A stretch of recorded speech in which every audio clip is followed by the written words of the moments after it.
The ayes have it. Questions without notice. Are there any questions? And I call the honourable Leader of the Opposition. Thank you, Mr Speaker. My question is to the Prime Minister. Prime Minister, the Coalition has ruled out paying compensation to other nations for the effects of climate change. Will the Albanese government also rule out signing Australia up to compensating other countries as part of the deal being negotiated at COP27 in Egypt? Member for Hunter. The Minister for Climate Change. I'll give the call to the Prime Minister. Order. Members on my left, the question has been asked in silence. Order. The Minister for Cyber Security. The member for Moreton. The Prime Minister will be heard in silence. And I give the call to the Prime Minister. Thanks very much, Mr Speaker. One of the things I won't do is, in front of a boom mic, make a joke about our island neighbours down there. That's one of the things that I won't do. I won't do that. And I won't do that because I want to build good relations with our Pacific neighbours. And one of the things that we provided for in the budget for all there to see. Member for Hunter. And if the Leader of the Opposition wants to have a look at the budget papers, we've made it very clear that one of the things that we will do is provide support for our Pacific Island neighbours for infrastructure that needs to be dealing with because of the threat that countries like Tuvalu and Kiribati are experiencing. One of the things that we saw during the election campaign, Mr Speaker, was the Solomon Islands, and was front and centre of the campaign. The fact that Australia, unfortunately, has stepped back, and other nations with the strategic competition that's occurring in our region have stepped in. One of the things we need to be very conscious of is that climate change is indeed a national security issue. That is something that is recognised by the United States. It's something that's recognised by our other partners and indeed our allies. It's something that was recognised in the Quad Leaders meeting. The first thing I did as Prime Minister was get on a plane and visit Tokyo to meet with Prime Minister Modi, Prime Minister Kishida and President Biden. And there we spoke about the responsibility that we have as leaders of developed nations to engage in our region, in Southeast Asia, in the Indo-Pacific. So what we won't be doing, Mr Speaker, is trying to score a cheap domestic political point and at the same time— Order. Members on my left. And at the same time actually set back our international relations. So you can't say you care about strategic competition in the region whilst you continue with this sort of position. No wonder that Senator Wong has had to work so hard to restore Australia's standing in our region. Order. I give the call to the member for Higgins. Thank you, Mr Speaker. My question is to the Prime Minister. As the COP27 climate change conference gathers, what action is the Albanese government taking on climate change? Give the call. The member for Herbert. The House will come to order. The member was heard in silence. The Prime Minister will be heard in silence, and I give him the call. Thanks very much, and I thank the best ever member for Higgins for her question. Can I say this, that the COP27, the UN Climate Change Conference, has begun at Sharm el-Sheikh in Egypt, and it will sit for the coming fortnight. And it sits in a context where it comes after the hottest decade on record. And indeed, the past 8 years are on track to be the 8 warmest on record. Think about that. Every one of the 8 hottest years on record is the last 8 years. The last 8 years. And what we've seen, of course, not just the impact of this with the devastating floods in places like Pakistan. We don't actually have to look offshore. We can look here at the increase number of extreme weather events and the increase in the severity of them. Just before question time, I was speaking to the member for Riverina about Forbes in his electorate that we visited just a couple of weeks ago. We visited as the flood waters were going down. Now they've gone up again, and fortunately for the people of Forbes who've done it so tough, they've gone down again. I visited just a week ago Lismore with the New South Wales Premier, where we're actually having to buy homes to move them out of the floodplain because people do not feel safe in those communities. We've had the devastating bushfires, including in areas of rainforests that had never burnt ever before. And we have the Secretary of the UN say last night, the science is clear. Any hope of limiting temperature rise to 1.5 degrees means achieving global net zero emissions by 2050. But that 1.5 degree goal is on life support and the machines are rattling. Well, this parliament, the major parties apparently are all agreed on net zero by 2050, are all agreed, except for the rhetoric, and you wouldn't know it if you follow the statements that are aimed. So our government is acting. One of our first acts was to sign up to our changed nationally determined contribution of 43% by 2030. We've enshrined in law net zero by 2050, and we're investing in renewable energy. Climate change is a challenge for our generation, but it's also a challenge that we need to work with the rest of the world on. Order. There is far too much noise on my right and my left, and I give the call to the member for Moncrieff. Thank you, Speaker. My question is to the Prime Minister. How much will wholesale electricity prices need to fall to deliver the promised $275 reduction in bills for Australian families? The member for Hunter will cease interjecting.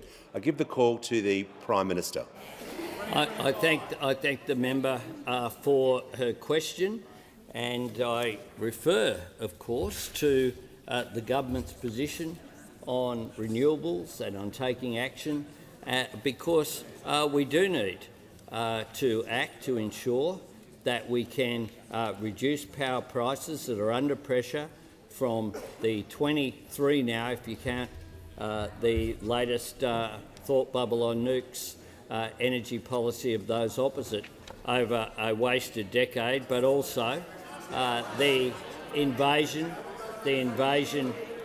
by Russia on Ukraine. Now, the budget made a significant start on that. Nearly $24 billion investment in clean energy, including Marinus Link, the interconnector between Tasmania and Victoria, Battery of the Nation, pumped hydro in Tasmania, 6 renewable energy zones created, legislating to create Australia's offshore wind industry, 400 community batteries. We've given the ACCC, the Manager of Opposition on a point of order. Well, Mr Speaker, on relevance, you have previously directed a minister to deal with the terms of the question. I ask you uphold that ruling. It's a very tight question. The question was, what has to happen to wholesale prices? How much will wholesale electricity prices need to fall? And the Prime Minister should be directed to that question.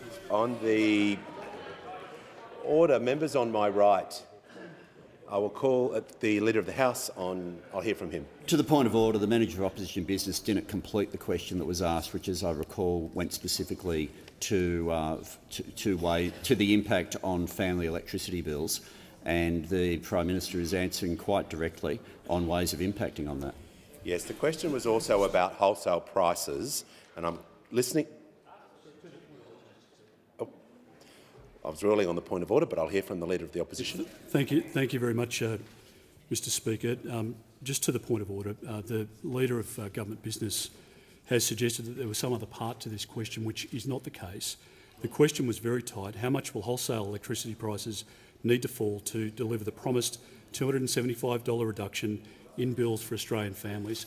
It couldn't have been any tighter than that, Mr Speaker, and the Prime Minister should be asked to Thank answer you. the question, you may resume how your much seat. will wholesale electricity prices need to be? Thank you. You may resume your seat. The Prime Minister is not halfway through his answer. The question was specific. I'm going to ask him to return to the question. He is setting some context, but I'll be listening carefully to his answer to make sure he addresses the issue of wholesale prices. And I call the Prime Minister. About wholesale prices. And wholesale Order. wholesale prices will, of course, increase by up to 20% as a result of information that the former government kept quiet. Indeed, they legislated to make sure that people didn't know what would happen with wholesale prices. What we won't do is legislate so that people won't find out anything until the Leader of the Nationals after the next election, which is what the government did. And I give the call to the member for Lalor. Thank you, Mr Speaker. My question is to the Attorney-General. What was the former coalition government's approach to the Administrative Appeals Tribunal, and what impact has this had on Australians? I give the call to the Attorney-General. Thank you, Mr Speaker. I thank the member for Lalor for her question, which reflects her long-standing interest in the very important work of the Administrative Appeals Tribunal. If you want to know about the approach of the former government and about the damage that the former government did to the Administrative Appeals Tribunal, you can now ask the former government, because they might actually tell you. Over recent weeks, those opposite, including the opposition leader, have complained that the AAT is stacked with political appointees. He does not have the call. Members on my right, I would like to hear from the Manager of Opposition Business in silence. Mr Speaker, this question makes no attempt to even be related to the Attorney-General's portfolio. It's specifically worded in terms of the previous government. Members on my the right. Attorney-General is not responsible for the actions of the previous government. He has his own responsibilities, and that's what he ought to be asked about. Order. On the point of order, I'll hear from the Leader.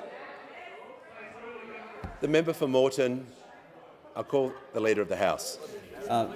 Mr Speaker, the point of order was not raised at the time of the question being asked.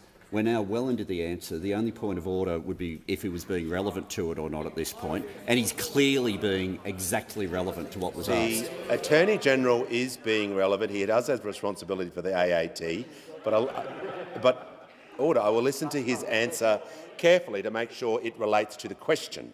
Thank you very much, Mr Speaker. Over recent weeks, those opposite, including the opposition leader, have complained that the AAT is, his words, stacked with political appointees who can't be trusted to approve warrants for the proposed new National Anti-Corruption Commission. Those opposite appear to have no sense of irony at all.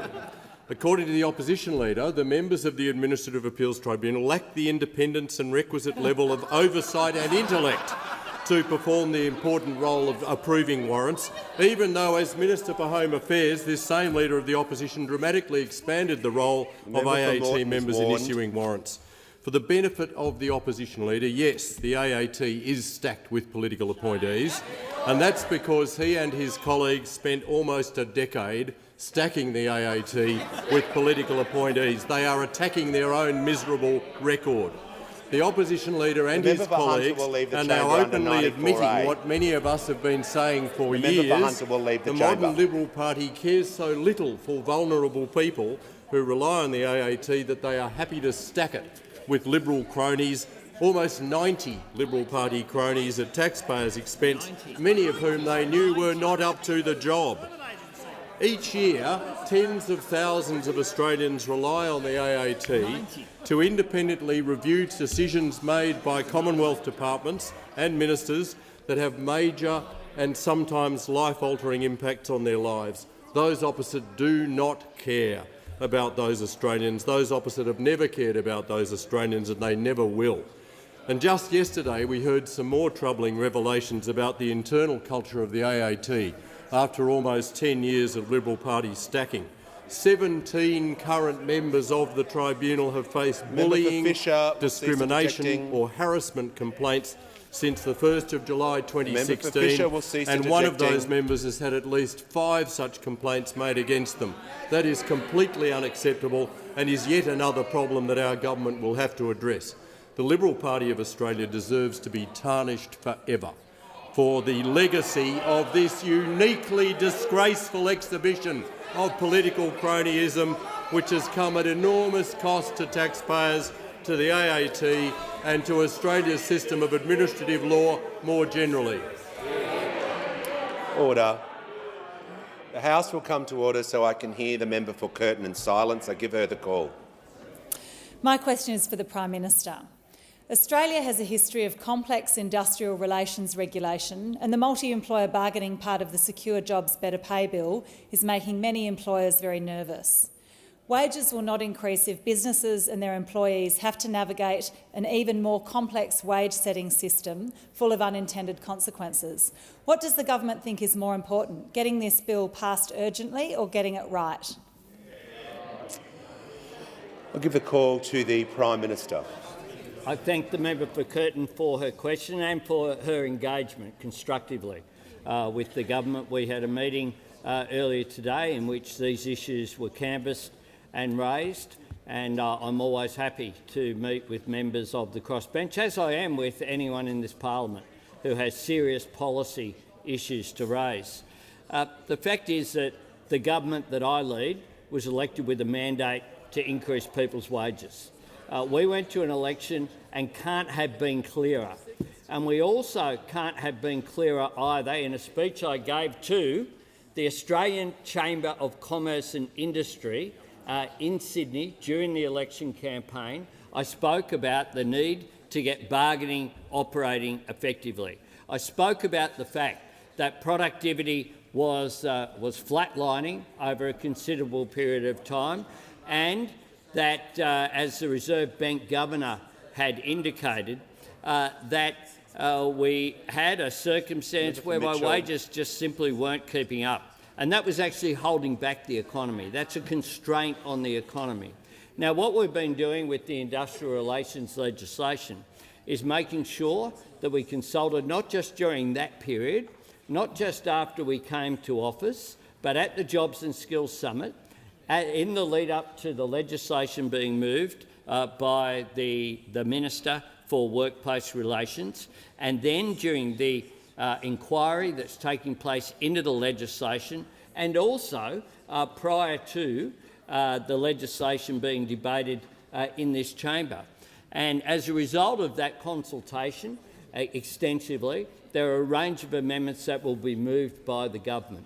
We do want to make sure that we get this right, but we also want to make sure that wages get moving, because we understand the pressure that family budgets are under, and we understand that you can't have a circumstance whereby, particularly, it is feminised industries, our cleaners, our childcare workers, our aged care workers, our disability care workers, the heroes of the pandemic who deserve something more than our thanks. They deserve an increase in their wages. And that's why what our industrial relations legislation is aimed at doing, working effectively, constructively with the business community, consulting with COSBOA, ACCI, the BCA, the Australian Industry Group, and anyone else who wants to engage with us on that legislation. So I would encourage the member and other members to contribute constructively to it. We're certain that we'll get it right, and we're certain that we'll get it done. I'll give the call to the member for Macon. Thank you, Mr Speaker. My question is to the Deputy Prime Minister. What failures over the last decade have led to defence capability gaps, and what is the Albanese Labor government's plan to address them? I give the call to the Deputy Prime Minister. Well, I thank the member for his question. Australia faces capability gaps in our defence because of the complete incompetence of the former coalition government, and it was all based on the way in which they governed themselves. 6, almost 7 defence ministers in the course of 9 years. Started with David Johnson, who served just over a year, when, as the champion of Australian defence industry, he announced to the world that he wouldn't trust the defence industry of our country to build a canoe.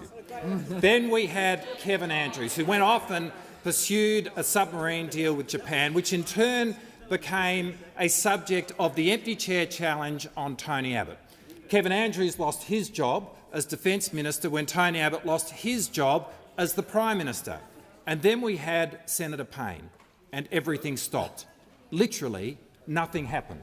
After the 2016 election, Christopher Pyne was brought in to be the human defibrillator machine to shock coalition defence policy back into life. But then we had two defence ministers at the same time, and no one had any idea who was responsible for what.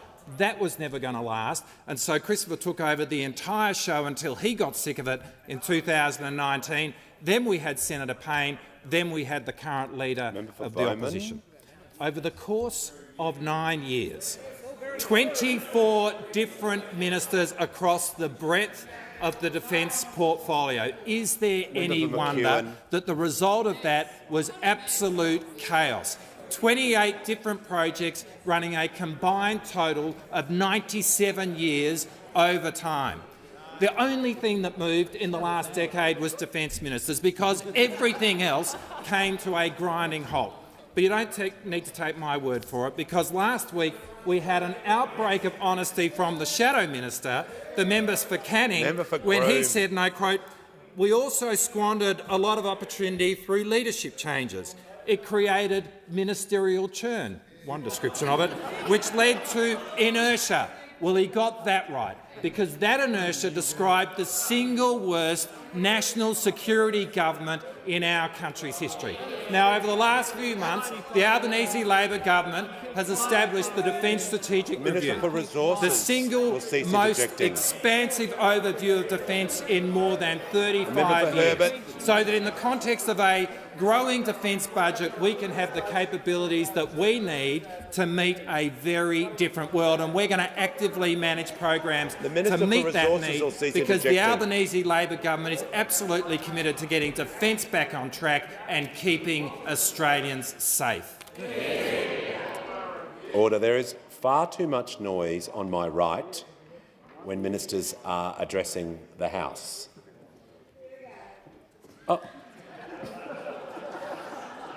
Including the Minister for Indigenous Australians. And I give the call to the member for Hume. My question is to the Prime Minister. Before the election, the Prime Minister promised Australians cheaper mortgages.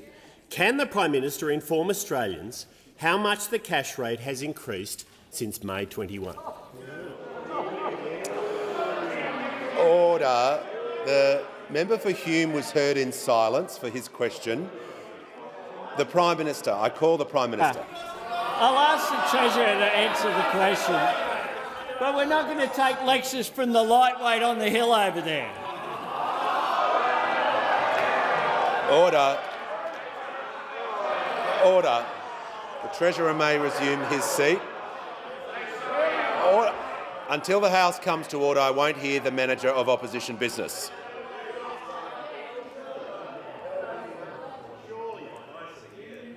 I call the Manager of Opposition Business. Well, Mr Speaker, that is clearly unparliamentary language, and he should be asked to withdraw. I honestly could not hear what the Prime Minister was saying because of the yelling in the chamber. Order. I'm going to call the Treasurer and I'm going to ask the House to come to order. There is far too much noise. I'm issuing a general warning for the entire House. And I call the Treasurer. Yeah, thanks very much, Mr Speaker. With questions that bad, is it any wonder he hardly ever gets one, Mr Speaker, in this place? Now, it might not have dawned on the Shadow Treasurer, nor on the dregs of the former government, which are arrayed before us, that— Order. Order. I'm asking the Treasurer to resume his seat, but I'm asking the Manager to resume his seat. I just asked the Treasurer not to use that language when referring to the former government, either as the former government or former members of the government. And I call the Treasurer. Would leftovers be parliamentary, Mr Speaker? I'm asking the Treasurer to get on with his answer. Thank you, Mr Speaker, and thank you to the Shadow Treasurer for a very rare and particularly bad question. Because as everybody else in this House knows, interest rates started going up on their watch. And interest rates started going up for a range of reasons, from the extraordinary lows that they were at 0.1%, and they're currently at 2.85%, as every member of this House knows, except perhaps the Shadow Treasurer. Now, if the Shadow Treasurer had any credibility whatsoever, he would acknowledge, first of all, that rates started going up on the former government's watch, and secondly, he would say what members over there said when they started going up during the election, which was interest rates were not going to be at 0.1% forever. And so what we've done, Mr Speaker, and one of the reasons why we're proud of the budget we handed down 2 weeks ago, and the Shadow Treasurer won't ask me any questions about the budget that was handed down 2 weeks ago. But what we did in that budget was we made sure that we weren't making the inflation problem worse. In fact, we showed remarkable spending restraint, real spending growth was flat, we banked the upward revenue revisions, and we invested in the supply chain issues which were pushing inflation up in our economy. And that's why I was asked about interest rates. The member for Hume will cease interjecting, otherwise I won't call the Manager of Opposition Business. The Treasurer may resume his seat. The Manager of Opposition Business, and I'd ask him to state the point of order. On relevance, very direct question. Australians were promised cheaper mortgages. That was your promise. What are you doing about it? Yes, and the Treasurer is referring to interest rates, which in my understanding is linked to mortgages. So I call the Treasurer. Well, you're already far ahead of the Shadow Treasurer, Mr Speaker, if you make that link, and far ahead of the Manager of Opposition Business. Because the point that I'm making, Mr Speaker, is that the budget we handed down 2 weeks ago was aimed fairly and squarely at this inflation challenge in our economy, which is pushing up interest rates. Inflation was a problem before the election. Interest rates were going up before the election. They have absolutely no credibility if they won't acknowledge that. I give the call to the order. I give the call to the member for Hasluck. Thank you, Speaker. My question is to the Minister for Aged Care. Aged care workers have long been underpaid for work that they do in support of our most vulnerable people. How important is the Fair Work Commission's decision toward these dedicated workers a pay rise? Good question. Give the call to the Minister for Aged Care and Sport. Well, I thank the member for Hasluck for her question. This pay rise is vitally important because it will help us recruit and retain the staff that we need to reform a sector left to ruin by those opposite. A wage rise for aged care workers isn't just the right thing to do, it is the smart thing to do, because the National Skills Commission's own analysis tells us that by a pay rise of 10% going to aged care workers, we will halve the staff shortages that we have in aged care by 2052. Not just the right thing to do, but the smart thing to do. It was a crippling problem. There's a deserving solution, and still the Morrison government did nothing. And they did nothing for years and years and years. Aged care workers were left to languish, earning less than they would have earned stacking shelves at the supermarket. They were left to languish without hope of a pay rise. They were left to languish without any kind of respect, and they were left on the front line of COVID without adequate protection. And like the PM says, they don't just deserve our thanks, they deserve a pay rise. And now, for some aged care workers, after literally decades in the job that they love, they are about to crack the $30 an hour barrier for the very first time. And it's not just those of us on this side of the House that are applauding Fair Work's decision. Aged Care Community Care Providers Association Chief Tom Simonson said this substantial move was a step forward towards long-lasting reform that provides a higher quality of care for older Australians, enabling them to live their best lives. Stuart Brown partner, Grant Corduroy, said the pay rise would encourage people to join the aged care sector. While Bupa Villages and Aged Care Australia Managing Director Andrew Kincaid said the decision was an important first step towards recognition of the critical role our aged care workforce plays in caring for our elderly. Now, Mr Speaker, despite those opposite, despite their newfound concern for the state of the aged care sector, a concern that they looked inside and discovered with themselves on or around the 22nd of May, by my observation, do not think that workers deserve a pay rise. They do not want workers to earn more. Matthias Cormann belled the cat on that years ago, and the Shadow Treasurer was good enough to reconfirm this recently when he said the quiet part out loud. So those opposite, when they were in government, refused to make a submission to the Fair Work Commission to support a pay rise for aged care workers, and they rushed through changes that scrapped the Aged Care Workforce Compact that would have seen a pay rise for aged care workers. It was one of the very first things that they did. They suspended standing orders. Such was their giddy rush to cut pay rises for aged care workers. It was foolhardy, it was cruel and it was short-sighted. And aged care workers judged them for their actions then, not what they mumble now. Yeah. So I want to thank those staff, the union members in the sector who fought against them for this interim pay rise that they so thoroughly deserve. The Minister's time has concluded. Give the call to the Leader of the Nationals. Thank you, Mr Speaker. My question is to the Minister for Climate Change and Energy. How many gigajoules of gas supply will be lost to families and small businesses because the government cut $50 million from gas investment projects? Call to the Minister for Climate Change and Energy. None, Mr Speaker, but I welcome a question from the opposition about gas, because these are the guys who promised a gas-led recovery. Remember that? How'd it go? What they left was a gas-led bin fire, Mr Speaker, a gas-led bin fire, because on the day that our old friend, the member for Hume, announced a gas-led recovery, the price of gas was $4.20 a gigajoule.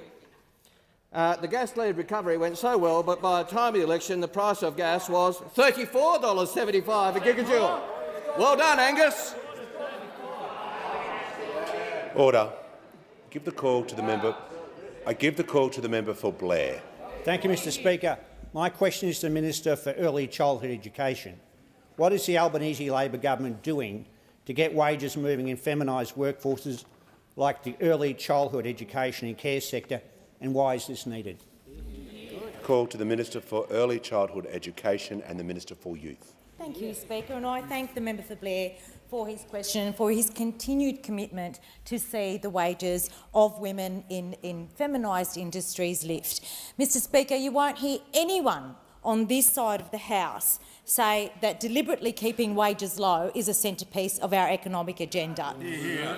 This government went to the election with a commitment to lift wages, and in just 5 months of being in office, we've already made progress to get wages moving. We've supported the Fair Work Commission to lift the minimum wage, including the Children's Services Award by 4.8%. We've committed to decreasing the gender pay gap across a number of industries, including early childhood education and care, where 90% or over 90% of workers in that sector are women, Mr Speaker. We're strengthening the ability of the Fair Work Commission to order pay increases for low-paid, female-dominated industries. We're establishing 2 expert panels, a pay equity panel and a care and community sector panel. We're expanding access to multi-employer bargaining.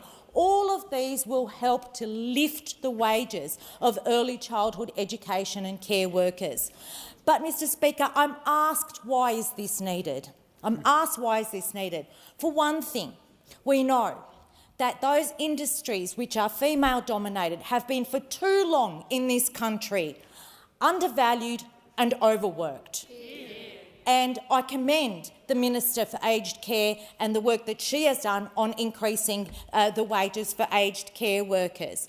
It is a demonstration of this government's commitment to pay equity for the feminised sectors, like early childhood education and care.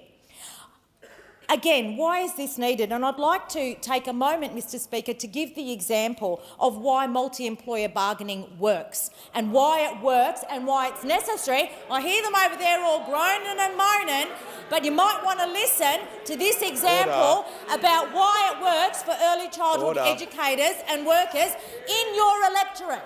Early childhood educators in your electorates. In Melbourne, Mr Speaker, we have the example of a group of 70 not-for-profit early childhood education and care centres who bargained together for a multi-employer agreement covering all of them. In through that process, that agreement set a minimum of 16% above the award. And they have the best conditions for long day care in Victoria. That's what multi-employer bargaining helped to achieve for these early childhood education and care workers. Under current laws, it is too cumbersome. We need to change the laws. Only one government will deliver higher employment and better employment for early childcare workers, and that's this side of the House. Order. Give the call to the member for Lindsay. Thank you, Mr Speaker. My question is to the Minister for Climate Change and Energy. Businesses in my electorate of Lindsay in Western Sydney, like Screaming Beans Cafe, are struggling with the pressure of rising inflation and power prices. Given the budget indicates that power prices will increase by 56%, why are businesses like Screaming Beans having to pay for the Prime Minister's broken promise to cut power prices? Give the call to the Minister for Climate Change and Energy. Thank you very much, Mr Speaker. I thank the honourable member for her question. And this government is extremely concerned about power prices for businesses, small, medium and large, and power prices for industry and for residences as well. And this government has taken the approach of being straight with the Australian people about the pressures on energy prices, the pressures caused by very high coal and gas input costs. That's why we took the approach. We took the approach in the budget, and the Treasurer took the approach in the budget of being straight with the Australian people. There was an alternative approach. The alternative approach is not to be straight with the Australian people. We took option A, to be straightforward with the Australian people. The previous government took option B, of hiding those price rises. They are, in every sense, the B team, Mr Speaker. Option B was the one embraced by the member for Hume. The minister will resume his seat. I'll hear from the Manager of Opposition Business on a point of order. Well, Mr Speaker, on relevance, previously on the 1st of August you directed a minister to be relevant to the question where a minister had strayed and began talking about the record of the former government. They can't help themselves. He's done it again, and he should be directed back to the question. Yes, the minister has set some context 1 minute in. I'm going to ask him to return to the specific broken promises alleged in the question and also the rising power prices, which was also in the question which he's referring to. And I call the minister. Mr Speaker, in relation to rising power prices, that's the option they took. And there's been even a development in recent days, Mr Speaker, on this important topic, which will be of interest to the House, because previously the member for Hume denied hiding the power price rises, said it didn't happen. Then he said he didn't know about the power price rises when he changed the law. And then last week at the National Press Club, he said, I was acting on departmental advice, Mr Speaker. How pathetic to blame your public servants for your decision, Mr Speaker. That's how pathetic these guys are, blaming the department. That's what they've lowered to. The Leader of the Nationals. In the House, we take the alternative approach. That's why the Prime Minister, the Treasurer, the Industry Minister, the Resources Minister and myself have made it very clear. We will not be standing by and watching the prices of coal and gas just flow through to Australian industries and households. That's what you did, and you didn't have the guts to tell the Australian people that you couldn't help them with power prices. You hid it from the Australian people. That's how pathetic you got, and that's how pathetic you still are. Order. Before I call the member for Hawke, I just remind all ministers to direct their comments through the chair. And I give the call to the member for Hawke. Thank you, Mr Speaker. My question is to the Treasurer. What is the Albanese Labor government's approach to wages in the budget, and why is it so important to get wages moving? And I call the Treasurer. Yeah, thanks very much, Mr Speaker, and thank you to the member for Hawke for the question and for all the work that he does on behalf of his community here in this place.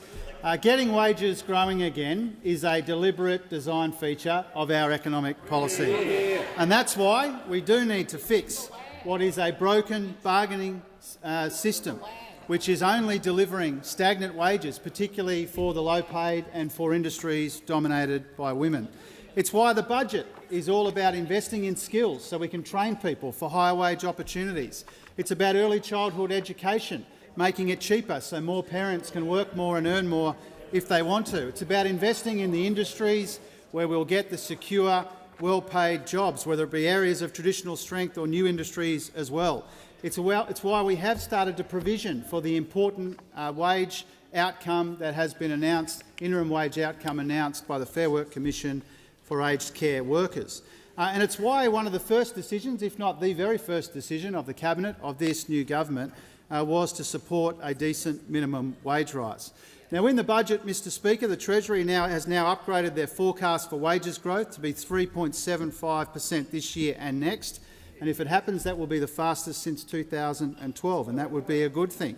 But what we do know is that when inflation is high and rising, it makes it even harder for Australians to keep up. And part of the reason for that is that for too long in this country, Mr Speaker, wages have been too stagnant. And that has made it harder for people to keep up and harder for people to get ahead. Under the life of the previous government, wages growth was just 2.1% on average, compared with 3.6% under the Labor government that preceded it. And so you can see that for the best part of a decade we've had wage stagnation. Now, Mr Speaker, nothing would make those opposite happier than another decade of wage stagnation and wage suppression. That's what they're here for. And we know this because the Shadow Treasurer was asked on TV why he opposed our industrial relations changes, and he said because it will push wages up, which is kind of the point. And it says it all about the differences between this side of the House and that side of the House, Mr Speaker. We have policies and plans to get wages moving again.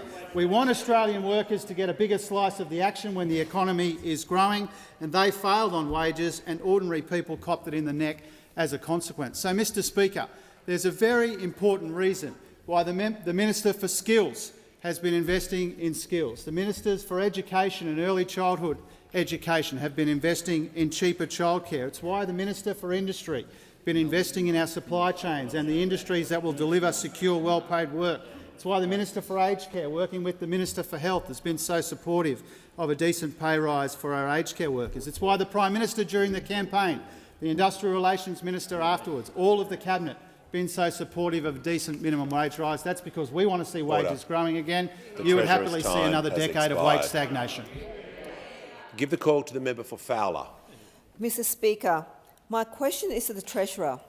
Will the Treasurer tell the House how can the government offer additional childcare relief for those earning up to $530,000 while removing the low and middle income tax offset for individuals and families earning less than $120,000 who need tax relief the most during a cost of living crisis? How will the government provide immediate relief for struggling families like those in Fowler? Thank you. Give a call to the Treasurer. Once again, Mr Speaker, I appreciate the question from the member for Fowler and thank her for the conversations that we've had about cost of living in the past. We do recognise and we do understand that when inflation is high and rising for longer than we would like, then Australian families and Australians more broadly are under more pressure than we would like. When it comes to the low and middle income tax offset, that was a decision taken by our predecessors to end the LMITO, and that has ended. That's a decision that my predecessor, former Treasurer Frydenberg, made very clear. What we have tried to do in the budget and what we have done in the budget is to provide cost of living relief to your constituents and to all of our constituents in a way that doesn't add to inflation in our economy. We recognise that the reason why real wages are going backwards is because inflation is too high for too long. We recognise that interest rates are going up because inflation is higher than we want it to be, and that is largely a consequence of pressures coming from around the world, but it's felt around the kitchen tables of our communities. And so the cost of living relief that we're providing in the budget, whether it be cheaper early childhood education, whether it be expansion of paid parental leave, whether it be the housing accord to get more cheaper rental properties into the market, whether it be cheaper medicines, whether it be our policies to get wages moving again, all of these things are all about providing the cost of living relief that people need and deserve in a way that isn't counterproductive by making the inflation problem even worse. So that's the government's strategy here. The alternative would be to risk making the inflation problem worse, but there is something like $7.5 billion of cost of living relief flowing in the budget. Obviously, as we go through these challenging times, if there's more that we can responsibly do, obviously we will consider it, and we'll always try and do the right thing by her constituents and by all the people that we represent in this place. The call to the member for Gilmore. My question is to the Minister for Workplace Relations. How will the Albanese Labor government's Secure Jobs Better Pay Bill help close the gender pay gap, and how has this policy been received? Give the call to the Minister for Employment and Workplace Relations and the Minister for the Arts. Thanks very much, Speaker, and I thank the member for Gilmore and thank her for her commitment as well, acknowledge her commitment in taking action to close the gender pay gap. The gender pay gap in Australia sits at an unacceptable 4.1%. It won't fix itself.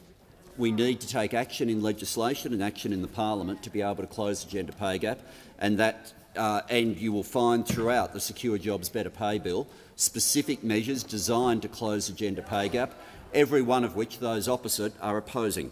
The first thing that we're doing is inserting gender equity as an objective of the Act, so it's there in the consideration of every decision of the Commission.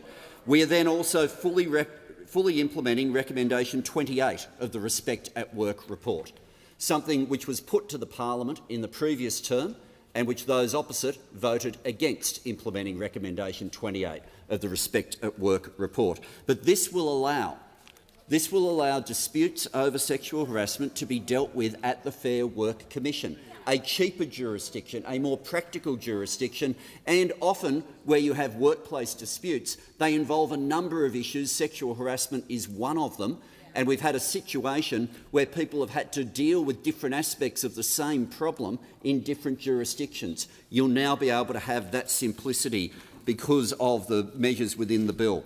Importantly as well, a prohibition on pay secrecy clauses. How many times has it been the case that these clauses have been used quite deliberately? So at the same workplace, women are paid less than men, but no one can find out. People have a right. If they have a clause where they want to keep their pay secret, they have a right. They don't have an obligation to disclose your own pay. But an employer should never say to a worker, you have no right to tell someone how much you're paid. It's been part of the elaborate story of making sure at various workplaces, particularly, I have to say, in the finance industry, where women have been paid less than men.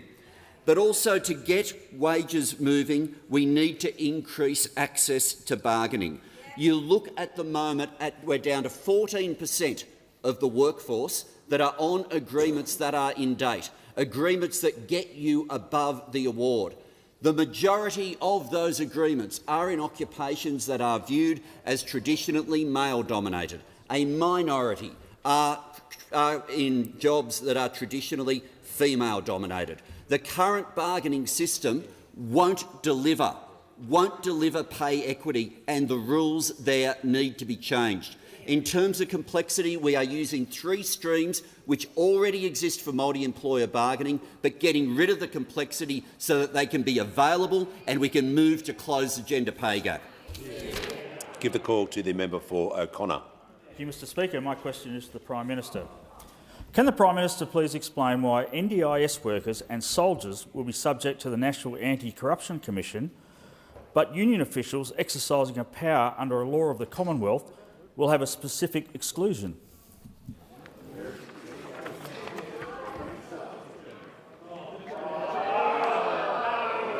Order. I give the call to the Prime Minister. Order. Members on my left will cease interjecting. The member for O'Connor was heard in silence. The Prime Minister.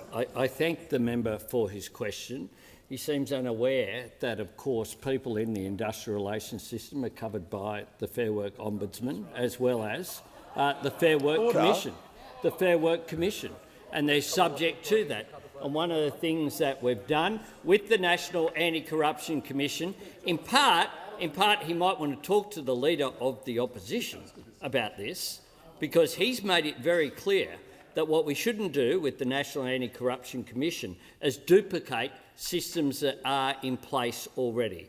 So if you look at, for example, parliamentarians with IPEA, for example, are excluded from the NAC provisions.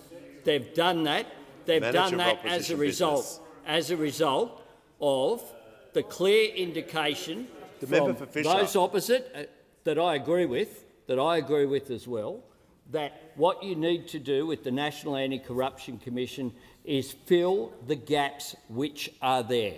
You don't need to duplicate laws and provisions which are available already. I give the call to the member for Macarthur. Thank you very much, Mr Speaker. My question is to the Minister for Housing and Homelessness.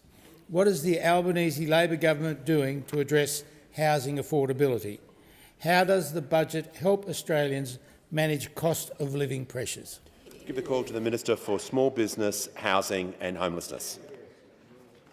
Thank you, Mr Speaker, and I want to thank the member for Macarthur because I know that he, like many people on this side of the House, and I'm sure those on the other side, are concerned about the cost of living and particularly about housing affordability, which is why, of course, in our budget we focused on cost of living measures that will not put pressure on inflation, such as cheaper childcare, cheaper medicines, getting wages moving, expanding paid parental leave and more affordable housing, Mr Speaker. Indeed, one of the central parts of the budget was the new National Housing Accord. Importantly, it's been agreed by each tier of government, by investors and industry. It is a commitment to work together to address the systematic problems that we have in the housing market. And of course, it will be guided, as will of course our overall architecture in terms of housing, by our National Supply and Affordability Council. It will be providing advice to governments to make sure that we are dealing with supply to get more affordable homes on the ground more quickly. Indeed, we want to remove the barriers to get more affordable homes on the ground more quickly. And we are delivering right across the housing spectrum with the budget. The Housing Australia Future Fund, 30,000 social and affordable homes across the country, our Help to Buy scheme, and importantly our regional first home buyer guarantee, which was due to start on 1 January next year, which we brought forward to the 1st of October. And I'm pleased to tell the House that since the 1st of October, 574 people have actually taken up the scheme in regional Australia to get into their first home. That is good news for those first home buyers in regional Australia. That is just since the 1st of October. The member for Deakin will cease interjecting. We have said through the Jobs and Skills Summit that we would work quickly to get money on the ground in terms of widening the remit of the National Housing Infrastructure Facility, Mr Speaker. And I'm pleased to advise the House that this week we have indeed set out to amend the National Housing Infrastructure Facility up to $575 million to deliver more social and affordable homes with the money available before Christmas. That is before Christmas. In just a few weeks' time, that money will be available to get more social and affordable homes on the ground. Indeed, it is part of our overall architecture and our election commitments, but also the Accord as part of the budget, and long-term the National Housing and Homelessness Plan. As the CEO of Hester Superfund said, there's no single solution to this housing crisis, but all levels of government have a role to play. That's why it's fantastic to see this framework for all stakeholders to come together to overcome the challenges, because now is the time to get the policy settings right. Mr Speaker, our investments are right for the times, they're right for the future, and they'll deliver more social and affordable homes for Australians to get more Australians into a home. Give the call to the Leader of the Australian Greens. Thank you, Speaker. My question is to the Prime Minister. Greedy energy corporations are driving up electricity bills by 56% while making massive record profits. Prime Minister, will you back the Greens' costed plan to freeze electricity bills for 2 years at pre-crisis levels, funded by a windfall tax on coal and gas corporations, to deliver people immediate cost of living relief? I give the call to the Prime Minister. What we'll be doing, I thank the member from Melbourne for his question, and I thank him for the constructive engagement as well. I understand that we have different solutions that we would present in dealing with the challenge of climate change, but I don't doubt his sincerity in wanting to deal with it. And that's the starting point, is acknowledging the science which is there. But we went to the election with a very clear plan, our Powering Australia plan, that acknowledges the changes that are required in our economy that will provide for an 82% share of our energy mix to be renewables by 2030. And we understand that that is the cheapest and cleanest form of new energy. I know that on a number of areas, housing, energy, in these areas, we have had propositions stating we could just take action of freezing payments as is put forward by the member for Melbourne.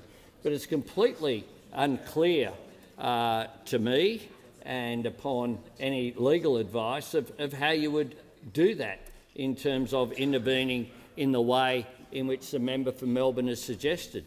What the government has to do is to come up with practical plans that make a practical difference. We did that in June by making sure that the lights stayed on. We did that in the negotiations that took place with gas suppliers to make sure that we secured the greater than the 56 petajoules that was anticipated would be the shortfall by the ACCC, and we'll do that as we're working through the current solutions, working through with industry, working through with our departments, working through with manufacturers as well, because we understand that the increase that is occurring as a result of the Russian invasion of Ukraine in global energy prices, that is feeding into global inflation as well, is a challenge for the economy. We'll deal with it with real solutions rather than slogans. That's the Labor way, and that's the responsibility that we have as a government. Give the call to the member for Corwell. My question is to the Minister for Education. How is the Albanese Labor government delivering responsible cost of living relief that is good for families and good for the economy? Call to the Minister for Education. Well, thanks very much, Mr Speaker, and can I thank my friend the member for Cornwall for her question. The first 5 years of a child's life are everything. What they see, what they hear, what they eat, every smile, every laugh, every friend, every book, every lesson shapes the people that we become. Member for New England. And that's why early childhood education is so important. Now, I would hope that the member for New England in particular might know that. He might also know, as I do, as a father of young children, that early childhood education is expensive. That the cost has gone up by 41% in the last 8 years. And that's why the legislation that we've introduced into the parliament is so important, because it'll cut the cost of childcare for more than 1 million Australian families. For, on average, 6,000 families in each and every electorate represented in this parliament. For a family on a combined income of about $120,000, it means that they will save about $1,700 a year. So it's good for children, as the member for New England knows. The Nationals will cease interjecting. It's good for mums and dads, as the member for New England knows. And it's good for our economy as well, because in a skills-starved economy, this will help a lot of skilled workers to go back into the workforce. According to Treasury, the equivalent of up to 37,000 extra full-time workers. It's why our cheaper childcare legislation has won such widespread support. Good Start have called it groundbreaking. Georgie Dent from the Parenthood said it will help improve financial independence and security for Australian women. The BCA said affordable childcare is fundamental to increasing workforce participation of Australian women. And I also want to thank members of the crossbench. The member for Warringah described it as an investment in our future as a nation. The member for Mackellar said not only is it sensible economic policy, it'll provide our children with the best possible start in life. And the member for Wentworth said, and I quote, "No other bill gives me greater joy to see in front of the parliament today." The only people that have criticised it are the Liberal Party and the National Party. They've opposed it relentlessly for 2 years. Not one person from the Liberal Party or the National Party in the debate said anything in support of it. They didn't say one thing positive, except for the member for New England, who we can always rely on for support when it comes to early childhood education and care. I'll ask the minister to resume his seat, and I'll hear from the Manager of Opposition Business. Again, it is on relevance. The question had nothing to do with this government's, with the record of this side of the House, and he's strayed again into the former government's record. I suggest he should be directed back to the question. The Manager of Opposition Business, the member for Canning, is seeking the call? No. I'll call the minister to remain relevant for the last 18 seconds of his answer. Thank you, Mr Speaker. So you might ask, why are they voting for it? Well, maybe it's because only 30% of Australian women voted for them. And they're afraid if they vote against this, then the same thing will happen to them again. Call the member for Canning. Thank you very much, Mr Speaker. My question is to the Minister for Defence.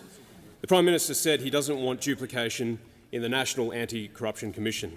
Why is the ADF included in the National Anti-Corruption Commission, but senior union leaders are not? Isn't the ADF Military Code of Conduct and Inspector General good enough? The call to the order. Members on my left, the member for Canning was heard in silence, and I'd ask the same respect to be shown to the Minister for Defence. Thank you, Mr Speaker, and I thank the member for his question. Member for Deakin.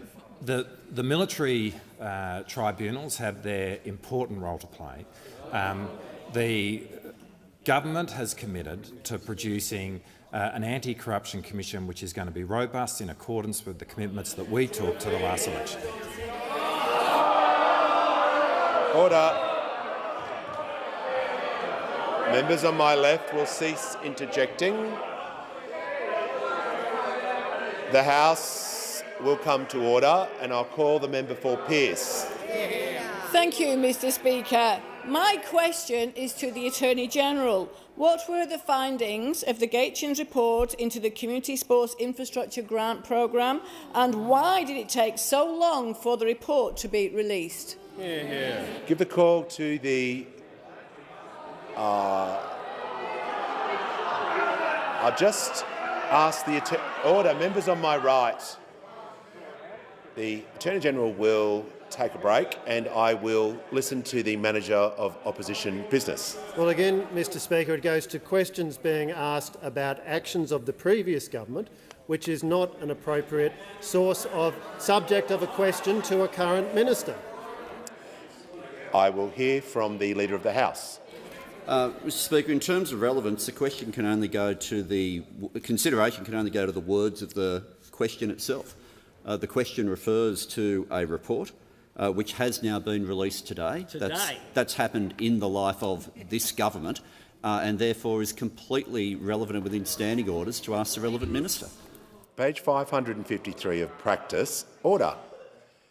On the point of order, does say that the relevant minister may answer questions they are responsible for concerning public affairs, administration and proceedings pending the House. In light of the information that a report was released today, which the Attorney-General has responsibility for, the question is in order, and I'll give him the call. Thank you very much, Mr Speaker, and I do thank the member for Pearce for her question.